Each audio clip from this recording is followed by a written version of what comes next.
ठाणे महानगरपालिकेच्या या निवडणुकीमध्ये आम्ही स्वबळावर लढत आहोत.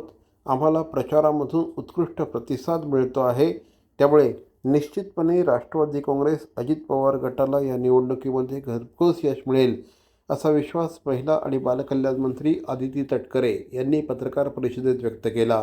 ठाणे महानगरपालिकेच्या निवडणुकीच्या संदर्भात एका पत्रकार परिषदेचं आयोजन करण्यात आलं होतं. यावेळेस आदिती तटकरे बोलत होते. महानगरपालिकेच्या निवडणुका प्रदीर्घ कालावधीनंतर होत आहेत, त्यामुळे नागरिक मतदानासाठी उत्सुक असल्याचं मत त्यांनी व्यक्त केलं.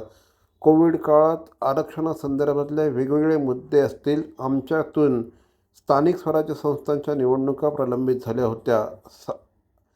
8 वर्षाच्या कालावधीनंतर महानगरपालिकेचं हे मतदान होत आहे, त्यामुळे नागरिक उत्सुक असल्याचं मत देखील त्यांनी व्यक्त केलं.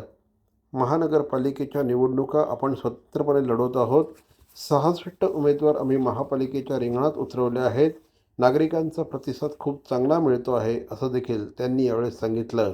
आणि म्हणून पक्षाच्या कार्यकर्ते आणि पदाधिकाऱ्यांची इच्छा होती की आपल्याला जास्तीत जास्त जागा लढवायच्या आणि शेवटी कार्यकर्ते म्हणून आपापल्या प्रभागामध्ये आपल्याला पक्ष संघटन वाढवायचंय आणि ताकदी त्या निमित्ताने आपल्याला सगळ्यांना आजमावायचे. त्यामुळे आम्ही स्वतंत्र ही निवडणूक लढवत आहोत आणि स्वतंत्र निवडणूक लढवत असताना साधारणपणे 66 जागांवर आमचे राष्ट्रवादी काँग्रेस पक्षाचे घड्याळ निशाणीवरचे उमेदवार या निवडणुकीला सामोरं जात आहेत. त्यांच्या प्रभागामध्ये ते प्रचारही करत आहेत आणि काही ठिकाणी आम्हाला अपेक्षेपेक्षा जास्ती तिथे प्रतिसादही मिळत आहेत. काही ठिकाणी अपेक्षेप्रमाणे प्रतिसाद चांगला मिळत आहे.